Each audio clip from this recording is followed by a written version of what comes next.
तो विदुर जी मैत्री ऋषि को कहते हैं कि किस प्रकार से भगवान ने ये वरा अवतार लिया, कैसे ये हिरण्याक्ष कौन है, कैसे प्रकट हुआ, इसको कैसे भगवान ने वध किया, थोड़ा विस्तार से बताइए।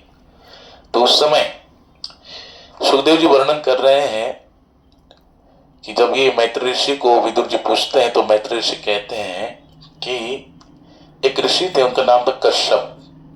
कश्यप ऋषि की अनेक पत्नियां थी, दिति, अदिति, हाँ, धनु, काष्ठा, सुरसा, ऐसे अनेक प्रकार की पत्नियां थी।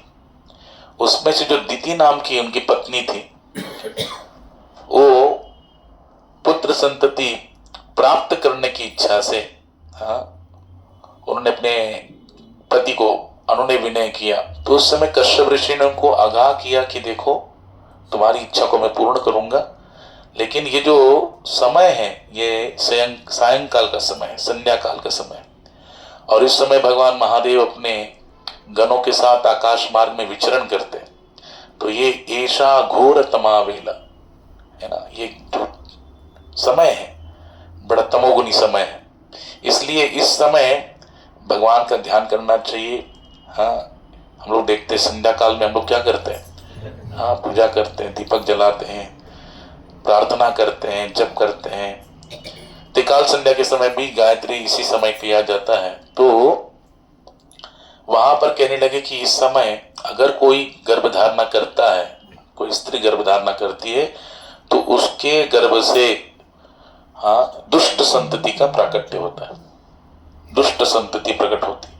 इसलिए वहां पर बड़ा आगाह करने के बाद भी इन्होंने सुना नहीं, दिति महारानी ने सुना नहीं, और वहां पे कश्यप ऋषि ने उनकी जो इच्छा है उसको पूर्ण किया। पूर्ण करने के बाद जब उनका काम ज्वर शांत हुआ, जरा होश में आई, तो उस समय वहां पर दिति बड़ा पश्चाताप करने लगी। लेकिन अभी कश्यप ऋषि ने पहले उनको आगाह किया था कि अगर इस समय गर्भधारणा हुई तो दुष्ट संतति प्रकट हो, और इनको अनुभव होने लगा। तो उन्होंने सोचा कि मैं अपने इस संतति को प्रकट ही होने नहीं दूंगी जल्दी से। तो 100 वर्षों तक उन्होंने अपने गर्भ में ही अपने संतति को रखा। तो उसका तेज इतना बढ़ने लगा, क्योंकि दुष्ट संतति थी, और इतना तेज बढ़ने लगा, इतना तेज बढ़ने लगा। तेज बढ़ने के कारण फिर वो जब प्रकट हुए, हाँ, दोनों बालक, कौन से, हिरण्याक्ष और हिरण्यकश्यप, उनके तेज से, हाँ, पूरा देवता लोगों का स्वर्ग आदि ये भी जलने लगा।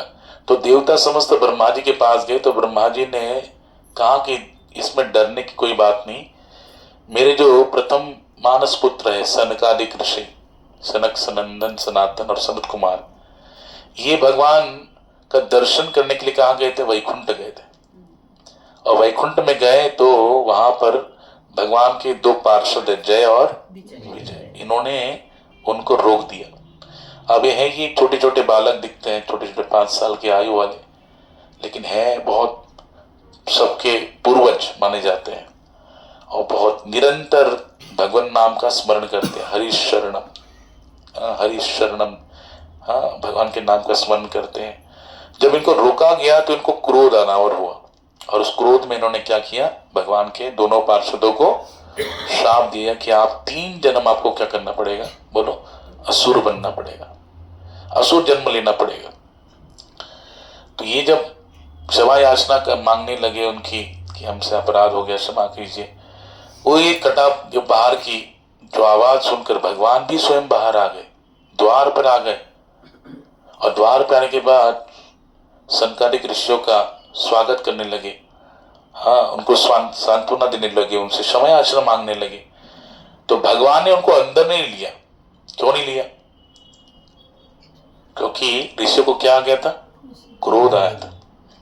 भगवान गीता में कहते हैं, ध्यायतो विषयान पुंस संगस्तेषु प्रजायते, संगात संजायते कामा, कामात् क्रोधो विजायते, क्रोधात् भवति सम्मोहः, सम्मोहात् स्मृति विभ्रमा, स्मृति भ्रंशात् बुद्धिनाशो, बुद्धिनाशात् प्रणश्यति। भगवान कहते जिसको क्रोध आता है, क्रोधात् भवति सम्मोह, वो सम्मोहन स्थिति में आ जाता है। वो क्या कर रहा है, किसके सामने बोल रहा है, कैसे बोल रहा है, क्या बोल रहा है ये उसे समझ में नहीं आता। उस समय उसकी बुद्धि सम्मोहित हो जाती है। सम्मोहा स्मृति विभ्रमा, जैसे सम्मोहन हो जाता है उस समय स्मृति का भ्रंश हो जाता है, स्मरण शक्ति भ्रंश हो जाती है। और स्मृति भ्रंशात बुद्धि नाशो, स्मृति का यानी स्मृति स्मरण शक्ति का भ्रंश होने के बाद बुद्धि का नाश होता है। जिसका बुद्धि का नाश होता है वो पतन के घोर अंधकार में गिर जाता है। तो वहां पर भगवान जिसको क्रोध हुआ है उसको अंदर ले रहे हैं क्या? नहीं। भगवान ने गीता में कहा कि ये तीनों भी द्वार है किसके? नरक के, है ना। काम क्रोध तथा लोभ, ये तीन, काम क्रोध लोभ नरक के द्वार है। तो जिसके अंदर क्रोध है वो तो नरक के अंदर जाएगा, भगवान के वैकुंठ में क्यों जाएगा? इसलिए भगवान ने उनको अंदर नहीं लिया, भगवान स्वयं बाहर आए, उनका स्वागत किया। अब भगवान स्वागत कैसे कर रहे हैं? कह रहे एतौ तो पार्षदो मह्यम, क्या कहते हैं? एतौ तो पार्षदो मह्यम। भगवान दिखाई दे रहे हैं कि अपने पार्षदों को डांट रहे हैं और संकालिक ऋषियों की प्रशंसा कर रहे हैं, उनको क्षमा याचना मांग रहे हैं, लेकिन दिखाई दे रहे बाहर से ऐसा करते हुए। लेकिन रियल में क्या कहते हैं? ये मेरे पार्षद, एतौ तो पार्षदो मह्यम, मेरे पार्षदों के द्वारा आपको रोका गया और जो आपने इनको क्या दिया है? दंड दिया है, शाप दिया है, ये इनके लिए बिल्कुल उचित है, ये इसी लायक है। और अगर मैं तो कहता हूं देखो, जो सेवक का अपराध होता है वो वास्तव में स्वामी का अपराध माना जाता है, क्योंकि स्वामी का ही तो सेवक होता है, इसलिए सेवक के द्वारा कोई अपराध हो जाए तो स्वामी का ही माना जाता है। इसलिए मैं तो कहता हूं कि इन्होंने अपराध किया है तो इसका दंड मुझे भी मिलना चाहिए। मैं तो अगर मेरी भुजा भी, भगवान भागवत में कह रहे हैं संकालिक ऋषियों को, अगर मेरी भुजा भी अगर किसी ब्राह्मण का अपराध करते हैं तो मैं क्या करता हूं? उस भुजा को भी क्या कर देता हूं? काट देता हूं। इतना भगवान जब बोल रहे हैं तो उनका जो क्रोध है कैसे शांत हुआ? कहते भगवान के चरण कमलों में तुलसी की मंजरियां, है ना, तुलसी अर्पण करते कि नहीं, तो तुलसी मंजरियों का जो सुगंध है वो सुगंध जब नासिकारंध्र से संकालिक ऋषि क्या है नासिकारंध्र में प्रवेश किया तो उस समय उनका क्रोध क्या हुआ? अपने आप शांत हुआ। इससे और एक शिक्षा मिलती है कि अगर हमारा कोई भी बाहरी किसी कार्य से क्रोध बढ़ जाए तो भगवान के श्री चरण कमलों के अर्पण किए हुए फूलों का सुगंध लेने से, तुलसी मंजरी का सुगंध लेने से क्या हो सकता है? बोलो, क्रोध हमारा शांत होता है। हाँ, क्योंकि क्रोध एक ऐसा है ना, हम जितना भी पुण्य करते हैं वो सारा का सारा पुण्य क्या कर देते हैं? नष्ट कर देते हैं। जैसे बहुत बड़ा घास का ढेर हो, सूखे घास का, और उसमें अगर अग्नि की एक चिंगारी लग जाए तो क्या हो जाती? पूरे घास को जलाकर भस्म कर देती। वैसे ही हमारा ढेर सारा पुण्य हो, अनेक सत्कर्मों के द्वारा प्राप्त किया, लेकिन अगर क्रोध रूपी चिंगारी इस पर गिर गई तो क्या होता है? सारा कमाया हुआ पुण्य क्या हो जाता? नष्ट हो जाता, भस्म हो जाता। इसलिए भगवान ने उनको एंट्री नहीं दिया अपने वैकुंठ में, समझे कि नहीं? और भगवान वहां पर बड़ी भूरी भूरी प्रशंसा कर रहे, किनकी? संकालिक ऋषियों की। हाँ, भगवान ब्राह्मणों को बहुत मानते हैं। यजुर्वेद में कहा गया ये भगवान के दो मुख है, एक अग्नि है, दूसरा ब्राह्मण है कि नहीं? दो मुख है ठाकुर जी की। इन दोनों मुख से भगवान क्या करते हैं? आहुति ग्रहण करते हैं। तो अग्नि के मुख में क्या होता है? स्वाहा, है ना, हम लोग यज्ञ करते हैं स्वाहा बोलते हैं। और ब्राह्मण के मुख में आहा। अगर ब्राह्मण मधुर प्रिय, ब्राह्मण को मधुर अत्यंत प्रिय होता है ना, मिष्टान आदि बहुत प्रिय होता है। तो ब्राह्मण जब उसको ग्रहण करता है तो उसको जो आनंद आता है, हाँ, तो उसके द्वारा उसके मुख से ठाकुर जी खाते हैं तो ठाकुर जी बड़े प्रसन्न होते हैं। भगवान को अगर पूछा गया कि बताओ दोनों आपके मुख हैं, सबसे ज्यादा आनंद आपको किस मुख से आता है कुछ ग्रहण करने का? तो भगवान कहते हैं कि अग्नि तो मेरा मुख है, लेकिन सबसे ज्यादा ब्राह्मण के मुख से, ब्राह्मण के मुख में जो आता है तो उससे मैं जो ग्रहण करता हूं वो उसमें मैं बहुत प्रसन्न हो जाता हूं। इसलिए वहां पर सनकादिक ऋषियों का बहुत भगवान ने सम्मान किया। लेकिन देखो, सम्मान कर रहे हैं लेकिन अंदर प्रवेश करने दे रहे क्या? नहीं, उनको वहीं पे रख के सम्मान कर रहे हैं। लेकिन अपने पार्षदों को दंड देते हुए दिख रहे हैं, लेकिन क्या करना चाहते हैं बताओ? भगवान की हर कार्य के पीछे कुछ ना कुछ कारण होता है। इसलिए कहते हैं ब्रह्मा जी, सर्व कारण कारण, सभी कारणों के मूल कारण गोविंद है। भगवान को अपनी लीलाएं प्रकट करनी है, उसके लिए कुछ ना कुछ निमित्त चाहिए कि नहीं? जैसे गीता का ज्ञान देना है, लेकिन निमित्त किसको किया? अर्जुन को किया, है ना? सबके लिए गीता का ज्ञान प्रकट कर दिया, लेकिन अर्जुन को निमित्त किया। वैसे भगवान को अनेक प्रकार के अवतार लेने हैं, इसलिए निमित्त किसको बनाया? सनकादिक ऋषि को, जबकि वो भी भगवान की अवतार है भागवत के अनुसार। तो ये भगवान की लीला है, भगवान की माया। हम नहीं समझ सकते भगवान की लीला को, अपने दिमाग से बुद्धि से परे है वो। इसलिए भगवान ने कहा ना, मैं पिछली बार बताया था, यस्माक्षरमतितो हम अक्षरादपि चोत्तम अतोस्मि लोके वेदे च प्रतितः पुरुषोत्तम। भगवान गीता में कह रहे हैं कि मैं अक्षर पुरुष से परे हूं और अक्षर पुरुष से उत्तम हूं, है ना? अक्षर पुरुष मतलब जो हम संसार में फंसे हुए जीव है, इनको कहते अक्षर पुरुष। और अक्षर पुरुष मतलब जो भगवान के धाम में, हाँ, जो भगवान के दूत है, भगवान के पार्षद है, वो क्या है बोलो? अक्षर पुरुष। लेकिन वो इतने सारे जीवात्मा भगवान की सेवा कर रहे, उन सबसे उत्तम कौन है? भगवान श्री कृष्ण, जो परम पुरुष है ना? तो भगवान के समान कोई नहीं है, न भगवान से कोई बढ़कर है न समान है।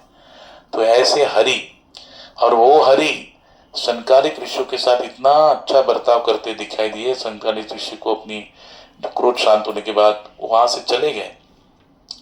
तो ब्रह्मा जी कह रहे हैं, वही जो भगवान के पार्षद है जय और विजय, जिनको अब शाप मिला था, तो वही क्या बने बोलो? हाँ, 3 अवतार है ना, 3 जन्म है उनके। पहले इसमें क्या बने? हिरण्याक्ष और हिरण्यकश्यप, दूसरे में रावण और कुंभकर्ण, तीसरे में शिशुपाल और दंतवक्र।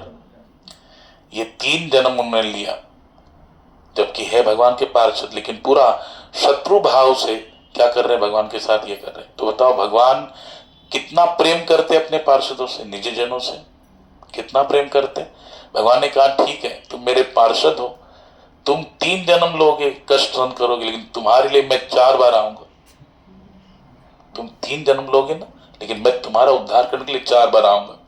आए कि नहीं? हिरण्याक्ष का वध करने के लिए वराह अवतार लिया, हिरण्यकश्यप का वध करने के लिए नरसिंह अवतार लिया, रावण कुंभकर्ण का वध करने के लिए राम अवतार लिया, शिशुपाल दंतवक्र का वध करने के लिए कृष्ण अवतार लिया। तो भगवान ने 4 बार आए भगवान अपने पार्षदों के लिए। तुम 3 बार आ रहे हो, मैं 4 बार आऊंगा। तो भगवान अपने निज जनों को इतना प्रेम करते, जो निरंतर सेवा में रहते। तो जो वो कौन से पुरुष है बताओ? जय विजय अक्षर पुरुष, है ना? भगवान के निज जन है, लेकिन भगवान उनसे उत्तम है कि नहीं? हाँ, वो भगवान के निज जन होने के बाद भी भगवान से उत्तम है। हाँ, और भगवान इतना प्रेम करते हैं उनसे कि भगवान वहां पर क्या कर रहे हैं? आ रहे हैं, और वहां पे 4 बार आते। तो ब्रह्मा जी कह रहे डरने वाली कोई बात नहीं है, भगवान पे भरोसा रखो। लेकिन ऐसे ही काल व्यतीत होता गया, और हिरण्याक्ष ने क्या किया? ये दोनों भाई इतने बलवान हैं, जब प्रकट हुए 100 साल के बाद, इतने विशाल काया उनकी, इतना विशाल शरीर। कहते हैं कि उनका जो मुकुट है आकाश में लगता था, इतना विशाल उनका विशाल का शरीर था। हाँ, और वहां पर जैसे ही ये दोनों ने अपना बल प्रकट किया, पराक्रम प्रकट किया, तो हिरण्याक्ष जो है अपने बड़े भाई हिरण्यकश्यप से कहता है कि देखो बल पराक्रम बहुत मिला, लेकिन हमसे कोई लड़ने वाला कोई नहीं मिल रहा। इतना भारी बल है शरीर में, लेकिन लड़ने वाला नहीं है। तो वहां पर जैसे ढूंढने लगे तो देवताओं के पास गए, स्वर्ग में गए, लेकिन जैसे हुंकार किया, सारे देवता भाग खड़े हो गए, सारे भाग गए डर के मारे। तो लड़े किससे? फिर जल में घुस गए, जल के देवता वरुण देवता, उन्होंने भी हाथ जोड़ लिए। तो ऐसे करते करते नारद जी मिले, और नारद जी से भी कहने लगे। तो नारद जी कहते मुझे लड़ना तो नहीं आता, लेकिन लड़ाना खूब आता है कि नहीं, बहुत आता। और इतना इसके पास बल था, सोचा कि क्या करे, आखिर में पृथ्वी को लेकर जल में प्रविष्ट हो गया। जैसे जल में प्रविष्ट हो गया, हाहाकार मच गया। फिर ब्रह्मा जी जब ध्यान लगाते, छींक आती ब्रह्मा जी को, तो ब्रह्मा जी के राशि करंद से वराह भगवान का अवतार, अंगुष्ठ के समान उनका स्वरूप था, लेकिन धीरे धीरे पर्वताकार एकदम विशाल स्वरूप धारण किया भगवान ने, और जल में प्रविष्ट होकर पृथ्वी को मुख में धारण करके क्या किया, अपनी जगह पे स्थापित कर दिया। स्थापित कर दिया। उस समय जब लेके जा रहे थे माता पृथ्वी को, तब हिरण्याक्ष कहता है, ये बोले ये जंगली सुअर, तू कहां भागता है, रुक जा। लेकिन भगवान उसकी एक भी नहीं सुने, और वहां पे जाके पृथ्वी को अपनी जगह पे स्थापित किया। और स्थापित करने के बाद फिर भगवान कहते, अच्छा बोलो क्या बोल रहे थे, तुम मुझे जंगली सुअर कह रहे थे, लेकिन अब तुम बोलो, हम है ठीक है, हम जंगली सुअर है ऐसा लग रहा है, लेकिन तुम जैसे कुत्तों का हम पर कोई प्रभाव नहीं पड़ता। संस्कृत में गालियां भी इतनी सुंदर से दी जाती कि सामने वाले को लगता है जैसे उसका सम्मान किया जा रहा है ना। संस्कृत में कहते हैं ग्राम सिंह, क्या बोलते हैं, ग्राम सिंह। ग्राम सिंह उसको लगेगा कि जैसे ग्राम मतलब गांव, और गांव का मुझे क्या बोल रहे हैं, सिंह बोल रहे हैं ना। तो भगवान कहते हैं ग्राम सिंह, तुम ग्राम सिंह हो। ग्राम सिंह का अर्थ है कुत्ता।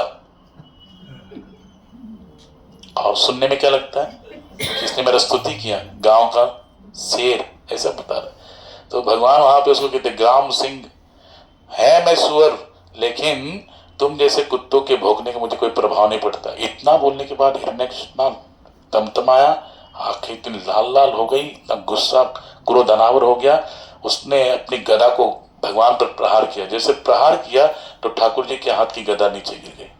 जैसे नीचे गिर गई, देवता आकाश मार्ग में हाहाकार मच गया।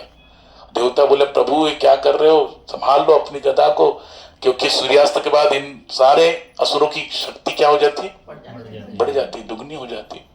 तो भगवान उनकी तरफ देखते बोलते, देख कैसे देवता है? इनको मेरे पर भी, मेरे बल पर भी विश्वास नहीं है।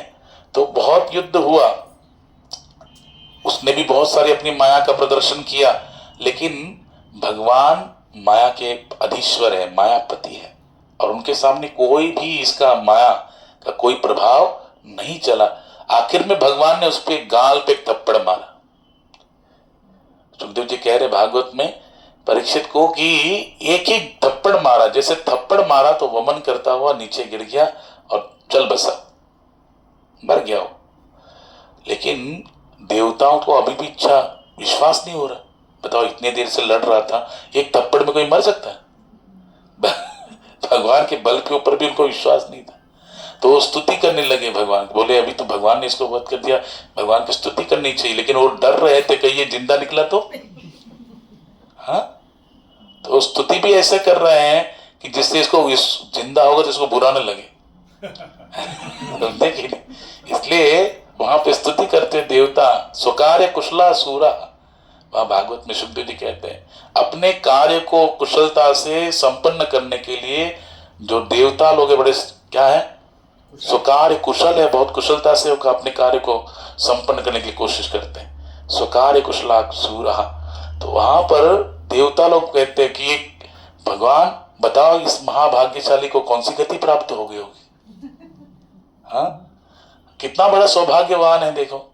आपके हाथ से इसको उद्धार हुआ, कितना बड़ा सौभाग्यवान है। आपके हाथ का स्पर्श इसको प्राप्त हुआ, आपके शरीर के अंग का स्पर्श प्राप्त हुआ। कितने बड़े बड़े योगिंद्र मुनिंद्र ध्यान लगाते हैं, योग साधना करते हैं, तो कहीं जाकर उनको स्वप्न में दृष्टांत प्राप्त होता है, आपका दर्शन हो पाता है। लेकिन कितना ये महाभाग्यशाली है, जिसकी आंखों के सामने आपका दर्शन करते करते इसके प्राणांत तो हो गए। देखो अभी भी अब फटी फटी आंखों से आपको ही देख रहा है कि नहीं। तो ये करने के बाद भगवान सोचते कि देखो कितना डर रहे हैं। तो भगवान ने क्या किया, एक चरण प्रहार किया हिरण्याक्ष पर। जैसे वो लुढ़क के गिर गया, तो उस समय फिर कंफर्म हो गया कि ये मर गया। हाँ, और फिर भगवान की स्तुति करते, बोले भगवान बहुत अच्छा किया, इसके कारण हम मारे मारे भटक रहे थे, ये दुष्ट असुर, हाँ आपने बहुत अच्छा किया, इसका वध कर दिया, हमको बहुत इससे क्या हो गई, हमारी सहायता हो गई, हमारी रक्षा किया, भगवान की स्तुति करने लगे। तो भगवान की स्तुति करते हुए देवता लोग क्या कर रहे हैं बताओ, अपने कार्य को कुशलता से संपन्न करने की कोशिश कर रहे हैं।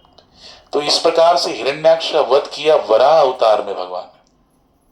और ये स्टोरी जब मैत्रेय ऋषि विदुर जी को सुनाते हैं, उसके उपरांत फिर कपिल उपाख्यान प्रारंभ होता है, जो हमने पिछली बार प्रारंभ किया था।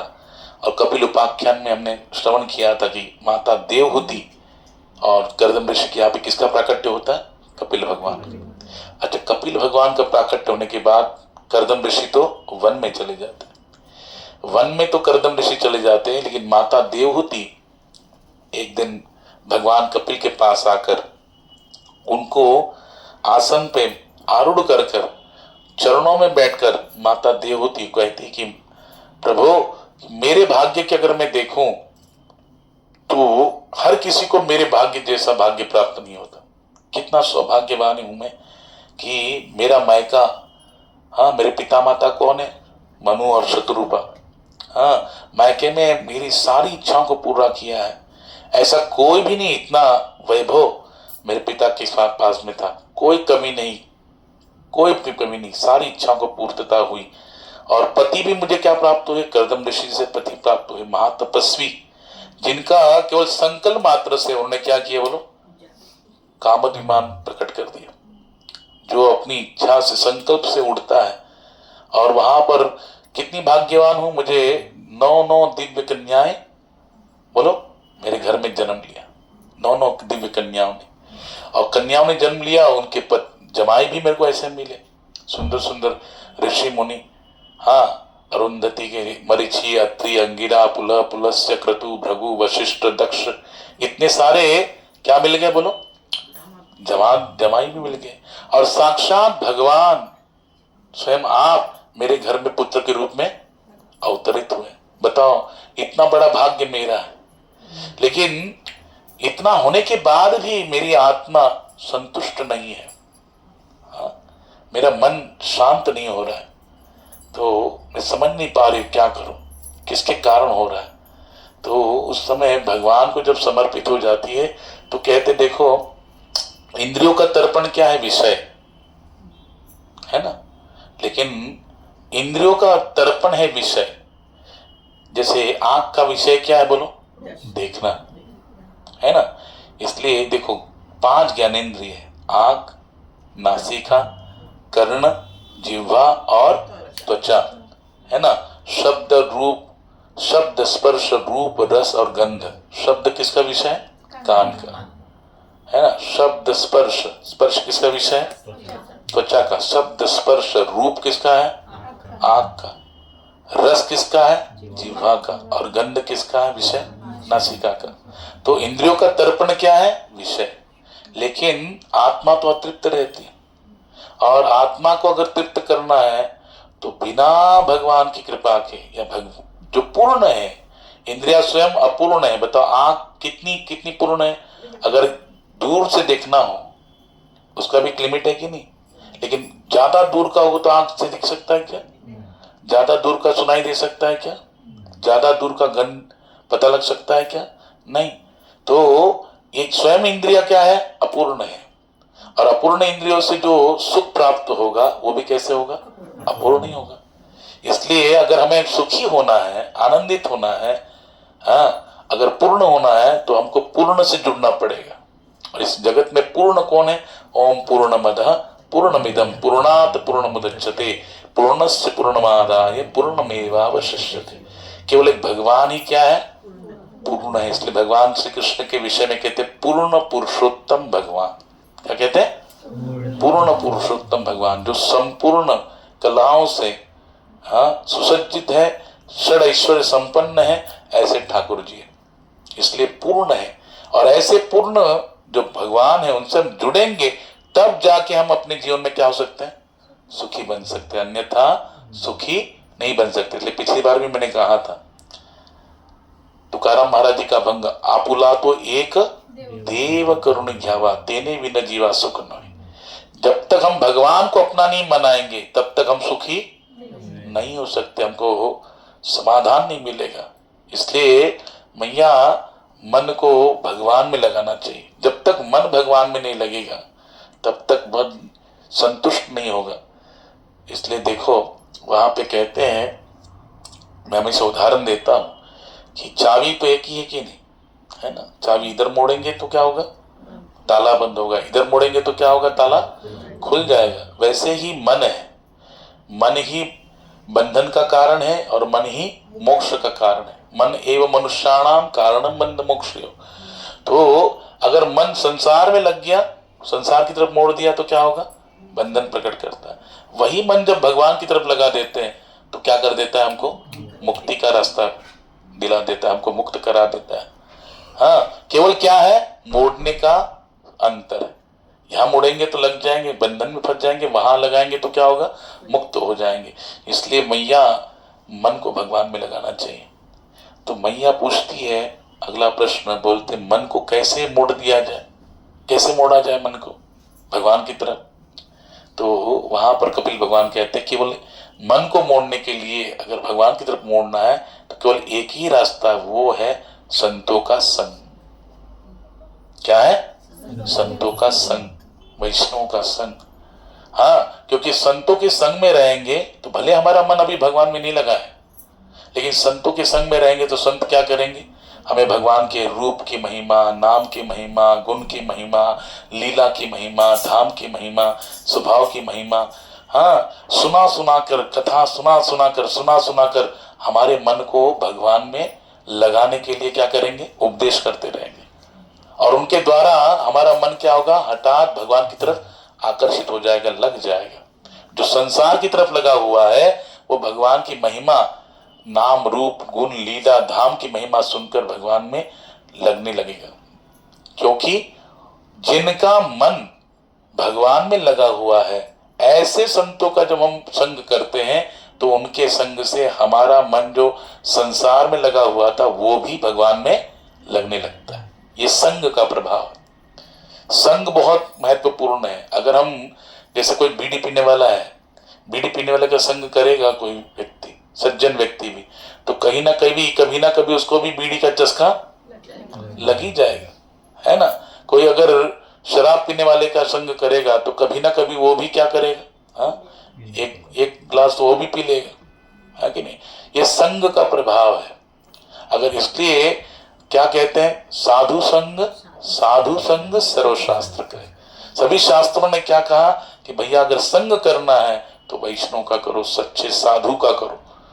हाँ, जिसका मन भगवान में लगा हुआ है, जो भगवान की सेवा में लगा हुआ है, जिसने अपने जीवन को भगवान को समर्पित कर दिया है, ऐसे साधु का, ऐसे वैष्णव का हमें क्या करना चाहिए, संग करना चाहिए।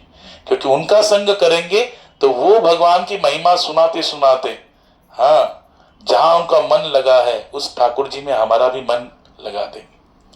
इसलिए मैया वहां पर संतों का संग हमको करना चाहिए। हाँ, तो जैसे कोई दुष्ट व्यक्ति के संगति से हमारा मन दुष्टता की तरफ, दुष्ट क्रियाओं में लग जाता है, दुष्कर्म में लग जाता है, तो वैसे ही सज्जन व्यक्ति के संग से या भक्त की संगति से हमारा मन भगवान की तरफ नहीं लगेगा क्या, जरूर लगेगा। इसलिए हमको क्या करना पड़ेगा, संतों का संग करना पड़ेगा। हाँ, इसलिए वहां पर जैसे ही मैया को कहा जाता है मन को भगवान की तरफ मोड़ना है, तो मैया पूछती है, चलो मन को भगवान की तरफ मोड़ने के लिए संतों का संग करना चाहिए, लेकिन संतों को पहचानेंगे कैसे, ये वैष्णव है, ये साधु है, ये सच्चा व्यक्ति है, सज्जन है, ये भक्त है। हाँ, कैसे पहचानेंगे संतों को, उसका कुछ लक्षण होना चाहिए, कुछ लक्षण तो होंगे, उसका बताइए क्या है। तो उस समय वहां पर कपिल भगवान माता देवहूति को कहते हैं, क्या, तितिक्षवः कारुणिका सुहृदं सर्वदेहिनां अजात शत्रवः शांतः साधवः साधुभूषण। 5 आभूषण बताए, जैसे आप माताएं धारण करती कि नहीं, आभूषण धारण करती, वैसे साधु के भी 5 अलंकार है जिसके द्वारा ये पहचान किया जाता है कि ये साधु है। हाँ, क्या तितिक्षवः, पहला लक्षण क्या है? सहनशीलता। कि साधु में क्या होती है? सहनशीलता का भाव होता है। अगर उसको कोई हार पहना दे फिर भी कोई उसको हर्ष नहीं है, और अगर उसको कोई अपमानित कर दे फिर भी कोई दुख नहीं है। वो क्या करता है? तितिक्षवः, हाँ, हर्षामर्ष भयोद्वेगी मुक्तो यस च मे प्रिय। भगवान कहते गीता में, जो हर्ष और विमर्श यानी अच्छी सुखमय स्थिति या दुखमय स्थिति, हर्षामर्षो भयोद्वेगे, है ना, या भयभीत अवस्था या निर्भय अवस्था, कैसी भी अवस्था, मान या अपमान, जय पराजय, कैसी द्वंद्व की अवस्था में भी क्या रहता है? समभाव से रहता है। सच में प्रिय, भगवान कहते हैं मुझे अत्यंत क्या है? प्रिय है। हाँ, सहनशीलता। भगवान श्री चैतन्य महाप्रभु क्या कहते हैं? तृणादपि सुनीचेन तरोरपि सहिष्णुः। कितना कितना सहनशील होता है, कितना सहनशील बनना है? वृक्ष से भी अधिक। वृक्ष को हम पत्थर मारेंगे तो हमको पत्थर नहीं मारता, वो क्या देता है? फल देता है। हाँ, वृक्ष कितना सहन करता है, आंधी तूफान गर्मी धूप कितना सहन करता है, लेकिन हमको जो भी उसके शरण में जाता है उसको क्या करता है? शीतलता और छाया प्रदान करता है, फल प्रदान करता है, सुख प्रदान करता है, आनंद प्रदान करता है ना। देखो, दोपहर के समय में आपने भोजन करने के बाद वृक्ष के नीचे सो तो वो निंद्रा जो आपकी होगी बहुत गहरी होगी, सुखमय होगी। ऐसे ही यानी वो शीतलता, कितना सहन करता है लेकिन दूसरों को क्या देता है? बोलो, सुख देता है, आनंद देता है। तो पहला लक्षण है साधु का तितिक्षवा, वो सहनशील होता है। कारुणिका, जिसका हृदय कैसे होता है? करुणा से भरा होता है। हर एक जीव के लिए, समस्त जीवों के लिए करुणा से भरा होता है। इसलिए कहते हैं वांछा कल्पतरुभ्यश्च कृपा सिंधुभ्य एव च पतितानां पावनेभ्यो वैष्णवेभ्यो नमो नमः। कैसे हैं? वांछा कल्पतरुभ्यश्च, वैष्णव ऐसे होते हैं उनकी सेवा से हमारी जितनी भी इच्छाएं हैं वो क्या हो जाती है? पूर्ण हो जाती। हाँ, सच्चे अगर वैष्णव की सेवा करेंगे तो हम मन में जो भी इच्छाएं धारण करते हैं, जिस इच्छा को धारण करके उनकी सेवा में लग जाते हैं, वो समस्त इच्छा हमारी क्या हो जाती? बोलो, पूर्ण हो जाती। भगवान की भी यही एक क्या बोलते हैं स्वभाव है कि भगवान की अगर कोई सेवा करता है, जैसे ध्रुव महाराज का उदाहरण लीजिए। ध्रुव महाराज भगवान की सेवा में किस भाव से लगे? क्या भाव धारण करके लगे कि मुझे अपने पितामह ब्रह्मा जी से भी श्रेष्ठ पद की प्राप्ति होनी चाहिए। उस भाव से ध्रुव महाराज भगवान की सेवा के लिए प्रयुक्त हुए, नामस्मरण में लग गए, भजन में लग गए। और जब ठाकुर जी को देखने के बाद पूरा निष्काम हो गए, यानी अगर कोई सकाम भाव से कोई कामना रखकर भगवान की भक्ति करने लग जाता है, अकामो सर्व कामो व मोक्ष काम उदारदी तीव्रेण भक्ति योगी न यजित पुरुष परम, भागवत में कहा गया। सुत गोस्वामी कहते हैं अगर किसी कोई कामना हो, हाँ, कुछ सांसारिक कामना हो, इच्छा हो, और कोई सांसारिक कामना न भी हो, अगर कोई स्वर्ग की प्राप्ति की इच्छा करता है या मुक्ति की कामना भी क्यों ना हो, लेकिन अगर ये कामनाएं हैं तो उसे क्या करना? तीव्रेण भक्ति योगेन यजित पुरुष परम, उसे तुरंत तत्परता से भक्ति में जुड़ जाना चाहिए भगवान कृष्ण की। हाँ, तो यहां पर देखो ध्रुव महाराज को कामना थी, कामना लेकर जब सकाम भाव से आराधना प्रारंभ की, धीरे धीरे आराधना करते करते निष्काम हो गए। निष्काम होने के बाद जब ठाकुर जी का दर्शन हुआ तो निष्काम भाव से उनको प्रार्थना कर, मुझे कुछ नहीं चाहिए, लेकिन फिर भी भगवान ने दिया कि नहीं दिया? दिया ना, क्योंकि वो जिस भाव को लेके आए थे उस भाव को पूर्ण किया।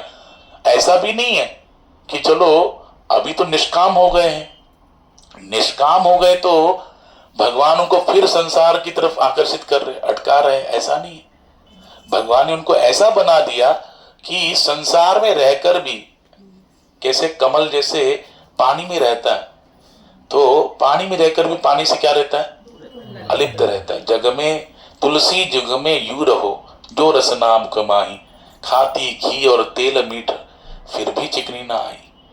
गोस्वामी तुलसीदास जी कहते हैं ऐसे जगत में रहना चाहिए जैसे ये रसना यानी जिह्वा हमारे मुख में रहती है। क्या क्या नहीं खाती है? तेल खाती है, घी का पदार्थ खाती है, सब खाती है। हाथ चिकनाई को प्राप्त करते, लेकिन जिह्वा, कभी जिह्वा चिकनाई को प्राप्त होती है, कभी तेल वाली होती है, घी उसको स्पर्श कर पाता है क्या बताओ? नहीं, वो चिकनाई को प्राप्त नहीं करती, क्योंकि उसका अलिप्त है, रहती साथ में लेकिन फिर भी अलिप्त है। ऐसे ही जगत में हमको रहना चाहिए। सबके साथ हम व्यवहार कर रहे हैं, सबके साथ अपने नाते को, व्यवहार को संभाल रहे, निभा रहे, लेकिन फिर भी हमारा मन निरंतर कहाँ रहना चाहिए? भगवान के इसमें अलग अलिप्त रहना चाहिए। तो वहां पर ध्रुव महाराज को इतना सब कुछ प्राप्त होने के बाद भी, 36,000 साल प्राप्त होने, राज्य करने के बाद भी कहाँ गए बोलो? मृत्युर्मुग्निम पदम दत्वा आरूढ़ोहम अद्भुतम गृहम। भगवान के धाम से विमान आया, भगवान ने उनको अटल ध्रुव लोग दे दिए। बताओ, आज भी हम लोग देखते हैं। हाँ, ये क्या है बताओ? भगवान के पास कोई कैसे भी भाव से जाए तो क्या करता है? वो सारी इच्छाएं पूर्ण करते हैं, निष्काम भक्ति भी प्रदान करते हैं, उसका उद्धार भी कर देते। तो जैसे कृष्ण का स्वभाव है, कृष्ण की आराधना करने वाले संतों का भी यही स्वभाव है।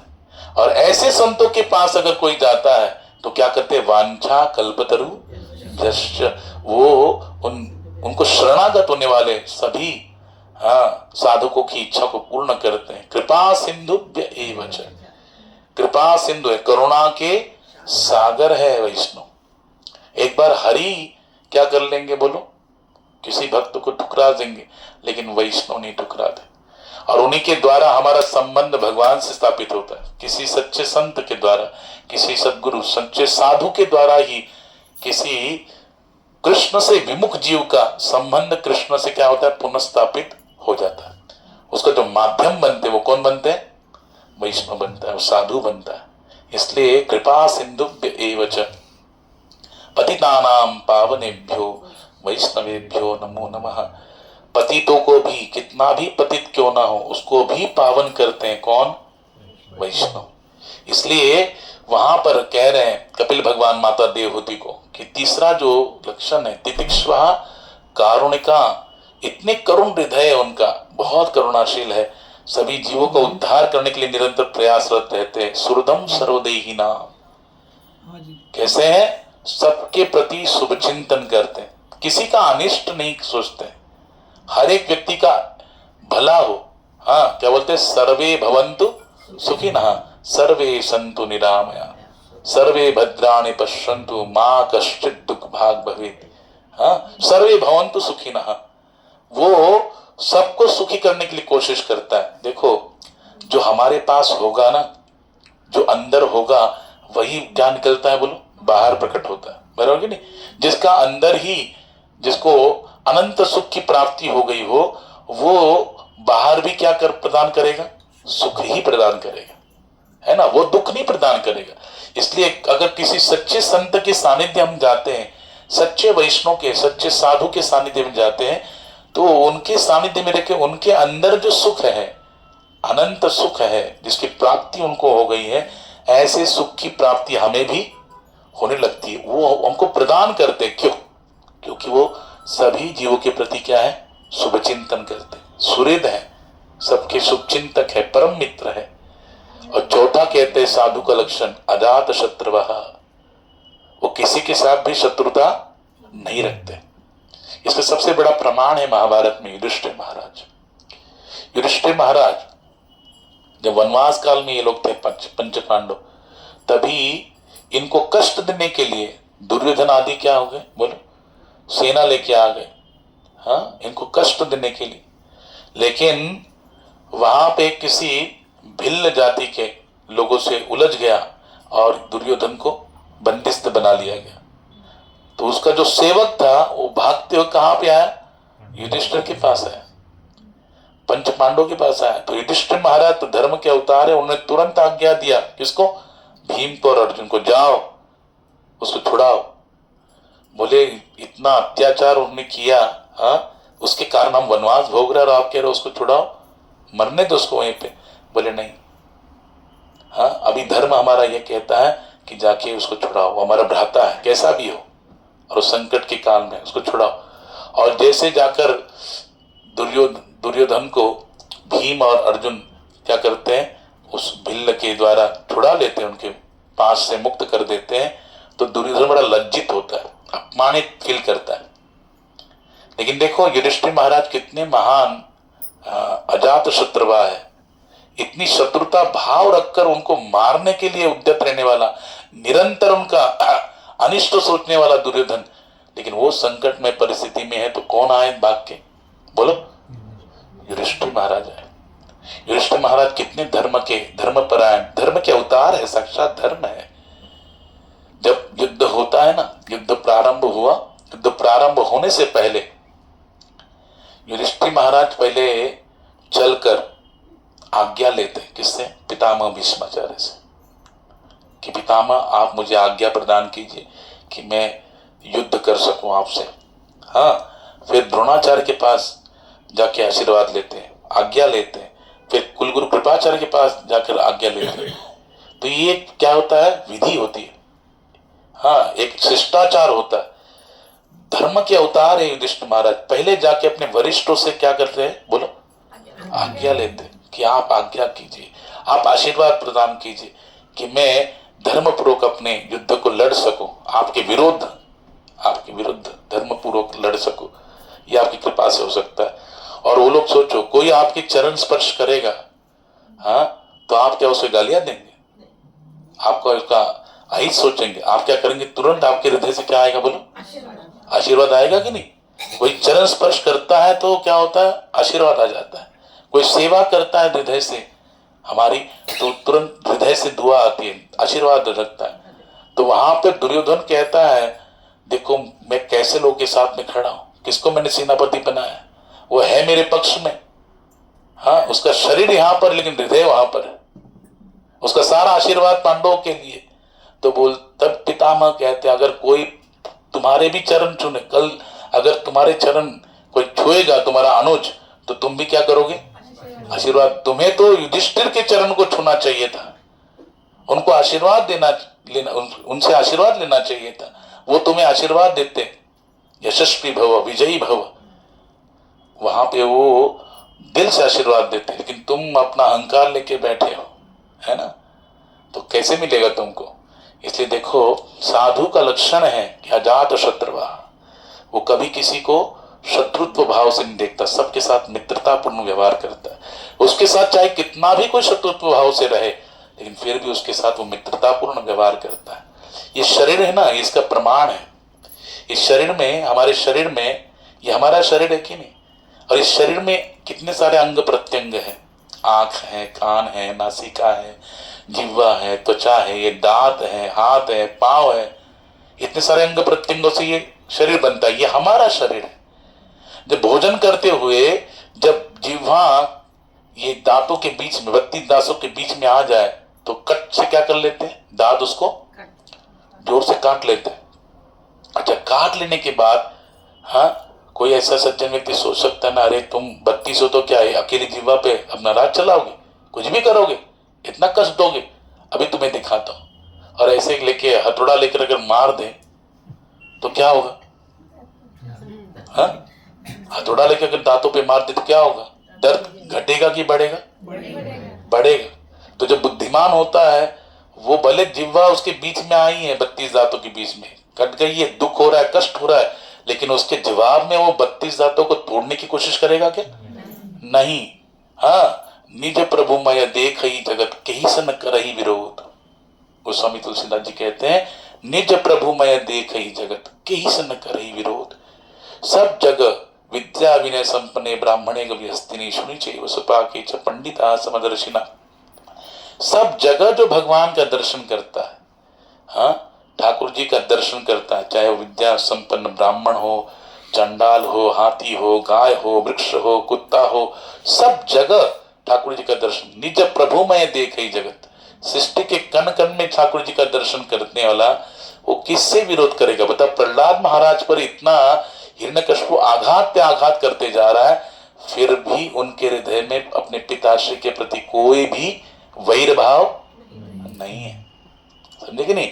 बताओ, नरसिंह भगवान जब पूछते हैं क्या चाहिए, तब आखिर कहते कि मेरे पिताजी का उद्धार हो, हाँ, उनके आपके चरणों में बहुत अपराध हो, मैं चाहता हूं उनका उद्धार हो। ये प्रहलाद महाराज कह रहे, जिस पिता ने उनको मारने के लिए कोई कसर नहीं छोड़ी थी, उनके प्रति भी इनका इतना प्रेम भाव है, करुणा है, वैर भाव नहीं, मैत्र भाव है। तो वहां पे देखो, निज प्रभु मैं देख जगत कहीं से न करही विरोध, क्योंकि वो भक्त जानता है कि जिह्वा भी मेरी है और दांत भी मेरे ही है। आज जिह्वा को दर्द हो रहा है, लेकिन इसके जवाब में अगर मैं दांत को तोड़ूंगा तो जो दर्द होगा तो किसको होगा? मुझे ही होगा ना, क्योंकि दोनों भी मेरे ही है। इस प्रकार से हर जीव को, जैसे भगवान गीता में कह रहे, ममेवांशो जीव लोके जीव भूत सनातन, सब भगवान के अंश है। समस्त जीव जगत जितने भी जीव है सब भगवान के अंश है। इसलिए वो किसी के साथ विरोध नहीं करता, किसी के साथ शत्रुत्व भाव नहीं रखता। ये साधु का लक्षण है। और पांचवा लक्षण है शांत।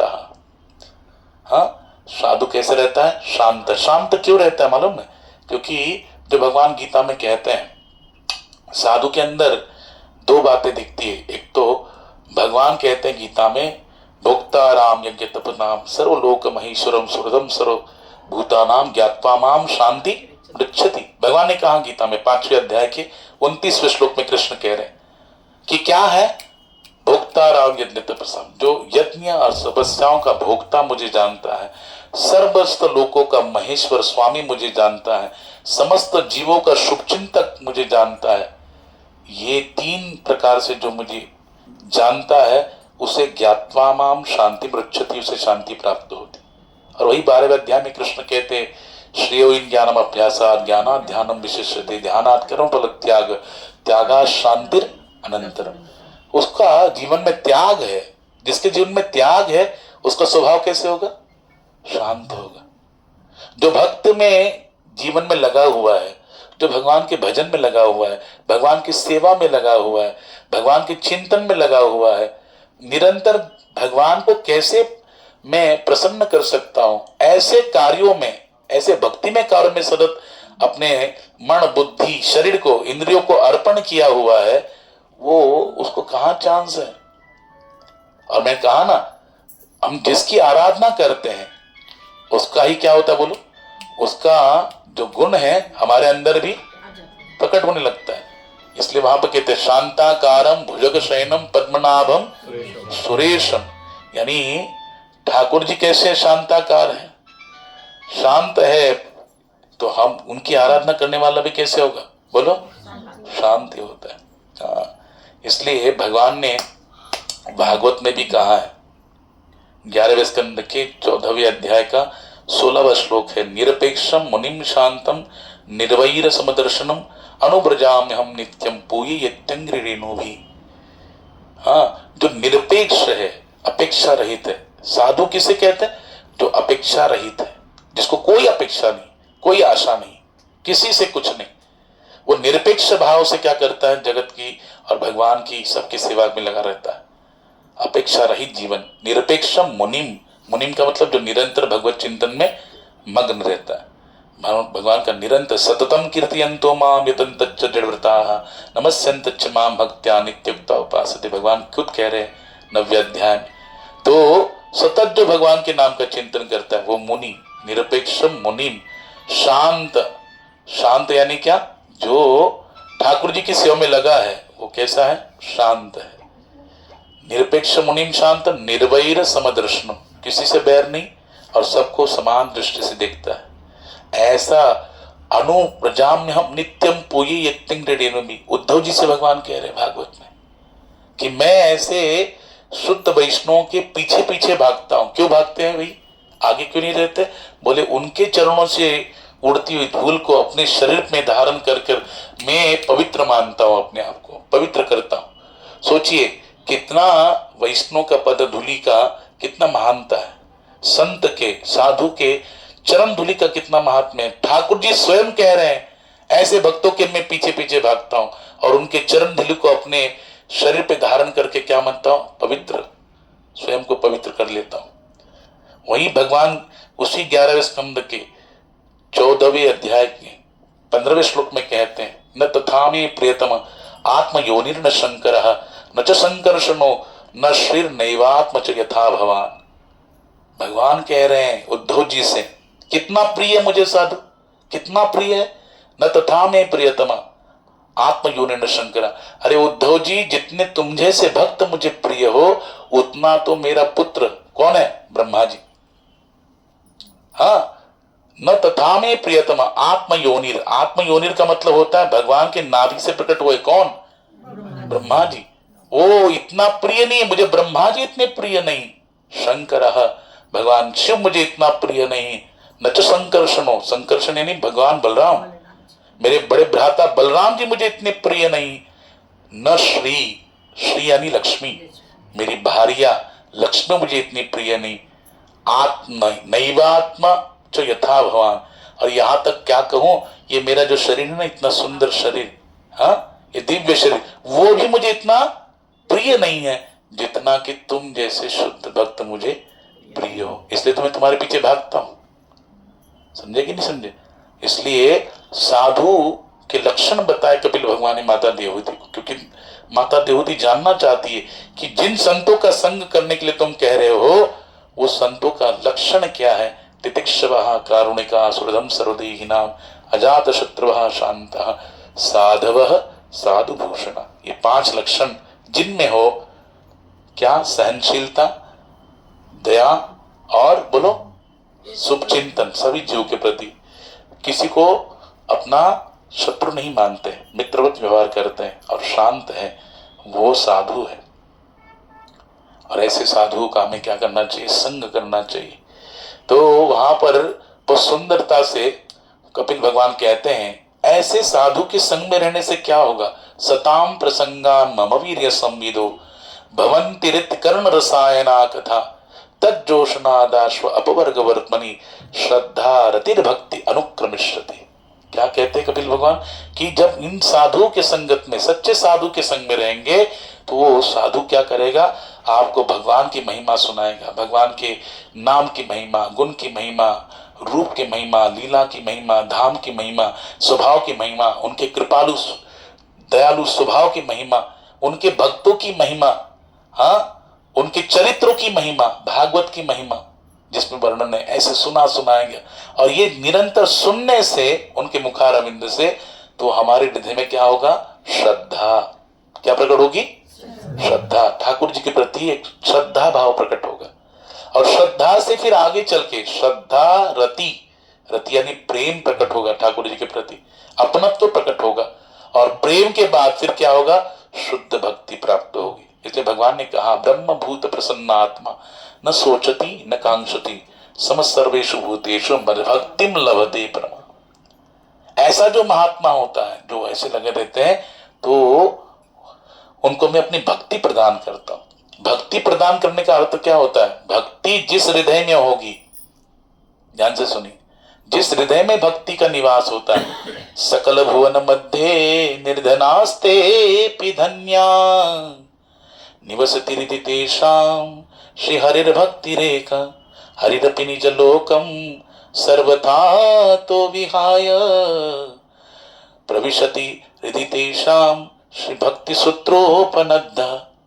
सनकादिक ऋषि भक्ति माता को कहते हैं। जब भक्ति माता आती है ना भागवत सुनने के लिए, अपने ज्ञान वैराग्य के साथ, पुत्रों के साथ, पूछती कहाँ बैठो, मेरा आसन कहाँ पे है? सबको तो आसन मिल गया, हाँ, लेकिन मैं कहाँ बैठूं? तब सनकादिक ऋषि कहते, सकल भुवन मध्य निर्धनास्ति धन्या प्रविशति हृदि तेषां श्री हरिर्भक्ति रेखा हरिरपि निज लोकम सर्वथा तु विहाय निवसति हृदि तेषां भक्ति सूत्रोपनद्ध। ये कहते हैं भक्ति माता, आप वैष्णव के हृदय में आसनस्थ हो जाओ। क्यों?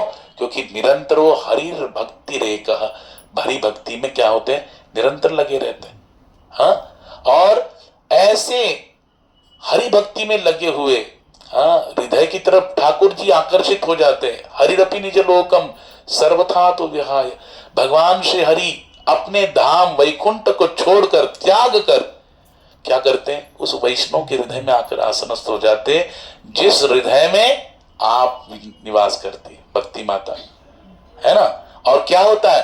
केवल हरि वहां पे आते नहीं है, फिर उस भक्त के भक्ति के सूत्र में, सूत्र यानी धागा, उस डोर में, भक्ति के सूत्र में भगवान आबद्ध हो जाते हैं। भक्ति सूत्रोपनद्ध, भाग नहीं सकते ठाकुर जी, बन जाते, इतना भगवान को प्रिय हो जाता है। क्यों बोलो? क्योंकि वहां पे क्या है? भक्ति है। हाँ, और वो भक्ति कैसे आएगी? तो वहां पे माता देवहूति को कपिल भगवान कह रहे हैं कि सताम प्रसंगान मम वीर संयुत, जब संतों के संग में जाओगी तो मेरी महिमा सुना सुना कर फिर श्रद्धा प्रकट करेंगे, श्रद्धा से प्रेम प्रकट होगा, प्रेम से फिर मद भक्तिम लभते पराम, फिर भक्ति का प्रादुर्भाव होगा। इसलिए मैया क्या करो? संतों का संग करो। इतनी महिमा गाने के बाद भगवान ने सृष्टि विषय भी कैसे सृष्टि का प्राकट्य, उसकी महिमा सुनाई, फिर अष्टांग योग का वर्णन किया। अष्टांग योग में क्या क्या आता है? यम, नियम, आसन, प्राणायाम, प्रत्याहार, धारणा, ध्यान और समाधि। हाँ, उसमें पहले क्या करना चाहिए? भगवान ने गीता में भी कहा है 6 अध्याय में कि सुचो देशे, पहले क्या करना चाहिए? योगी को जो ध्यान में लगकर भगवान को ध्यान के माध्यम से आराधना करना चाहता है, चिंतन करना चाहता है, तो पहले सुचो देशे, सुचो देशे मतलब पवित्र स्थान। पहले क्या करना चाहिए? पवित्र स्थान का चयन करना चाहिए। यानी जैसे धाम होते हैं, द्वारिका हो गया, जगन्नाथपुरी हो गया, ऋषिकेश हो गया, हरिद्वार हो गया, पंढरपुर हो गया, हाँ, इनका चयन करना चाहिए सुचो देश है। और फिर पवित्र स्थान में किसी नदी के सरोवर के किनारे बैठना चाहिए। ना ऊंचे आसन में बैठना चाहिए ना नीचे, है ना। वो आसन भी कैसा होना चाहिए? स्थिर होना चाहिए। हाँ, भगवान कहते कितना सुंदर बात बताते हैं कि कुशा आसन बिछा के, उसके ऊपर वस्त्र बिछा के फिर उसके ऊपर बैठना चाहिए और ध्यान मुद्रा धारण करके आंखें जो है ना, आंखें ना पूरी खुली ना पूरी बंद, हाँ, अर्धोन्मिलित, आधी खुली आधी बंद, और नासिका के अग्रभाग पे क्या करना चाहिए? ध्यान लगाना है। हाँ, और ध्यान लगाते हुए पहले क्या करना है बोलो? पहले जितासनो, एक आसन पे बैठना चाहना है, जीत करना, एक आसन पे बैठने का हैबिट लगाना चाहिए। आसन को जीतना चाहिए, भले सुखासन हो, वज्रासन हो या पद्मासन हो, आसन को जीतना चाहिए। आसन तब जीता हुआ मानता है जब एक आसन पे व्यक्ति 3 घंटा कंटिन्यू बैठता है। कितना घंटा? 3 घंटा। आप बरसाने में जाएंगे ना, हाँ, बरसाने में राधा रानी का जो प्रिया कुंड है, प्रिया कुंड के पास में एक महात्मा रहते हैं, बहुत बड़े श्रेष्ठ सिद्ध महात्मा हुए, तिनकोड़ी महाराज, ब्रजभूमि में सिद्ध महात्मा, हाँ, गौड़ी संप्रदाय की, और उन्हीं के शिष्य है, हाँ, परम पूज्य विनोद बाबा जी, विनोद बिहारी बाबा जी। तो उनके विषय में कहते हैं वो प्रातः काल, हाँ, जब इनसे आरती हो जाती है 7 बजे की आरती, तो 8 बजे से बैठते हैं और 3 से 3:30 या 4 बजे तक एक आसन पर बैठकर भगवान का नाम का जप करते हैं। हरे कृष्ण कृष्ण कृष्ण हरे हरे, हरे राम राम राम, इस महामंत्र का जप करते आज भी कंटिन्यू रोज।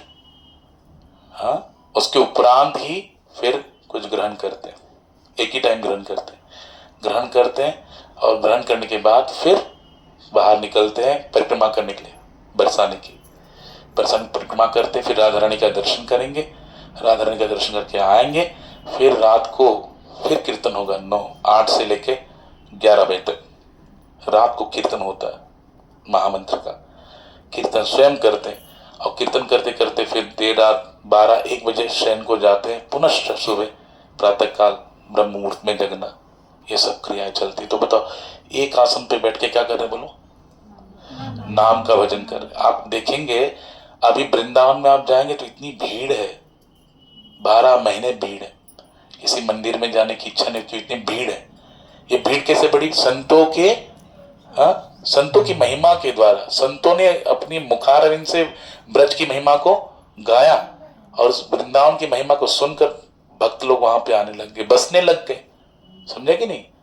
तो बरसाने में, वृंदावन की तो महीना थी लेकिन बरसाने में इतनी भीड़ भाड़ नहीं थी पहले, लेकिन उस बरसाने की महिमा भी किसने बढ़ाई?